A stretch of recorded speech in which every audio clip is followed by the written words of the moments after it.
அண்மை செய்தியாக பார்த்துக் கொண்டிருக்கிறோம். மணிப்பூர் கலவரம் ஓராண்டை நெருங்குவதால் அம்மாநிலம் முழுவதும் பாதுகாப்பு அதிகரிக்கப்பட்டிருக்கிறது.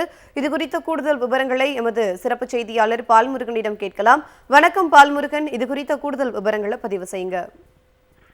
அதாவது கடந்த ஆண்டு மே மாதம் வெடித்த மணிப்பூரில் கலவரம் ஓராண்டாக நீடிக்கிறது.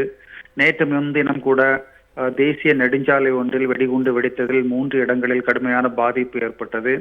தற்போது அங்கு தேர்தல் நடைபெறக்கூடிய சூழ்நிலையில் பாதுகாப்பு மேலும் அதிகரிக்கப்பட்டிருக்கிறது. நாளை 2ஆம் கட்ட தேர்தல் நடைபெறக்கூடிய சூழ்நிலையில் பாதுகாப்பு மேலும் அதிகரிக்கப்பட்டிருக்கிறது. அது மட்டுமல்ல, வரும் 3ஆம் தேதி அன்று இந்த மணிப்பூர் கலவரம் வெடித்த ஓராண்டு நெருங்குவதால் அன்றைய தினம் கருப்பு தினமாக கடைபிடிக்க வேண்டும் என்று 13 சிவில் சொசைட்டி அமைப்புகள் அழைப்பு விடுத்துள்ளன. இது தொடர்பாக நினைவு தினமாக அன்றைய தினம் கடைபிடிக்க வேண்டும் என்று அவர் வலியுறுத்தி இருக்கிறார்கள். மணிப்பூர் அங்குண்டு நெருங்கும் போதும் இதுவரை ஆயிரக்கணக்கானோர் இன்னும் முகாம்களிலேயே தங்க வைக்கப்பட்டிருக்கிறார்கள். 200க்கும் மேற்பட்டோர் உயிரிழந்திருக்கிறார்கள். அவ்வப்போது கலவரம் வெடித்த வண்ணமே இருக்கிறது. இன்னும் அமைதியான ஒரு சூழ்நிலை அங்கு ஏற்படவில்லை.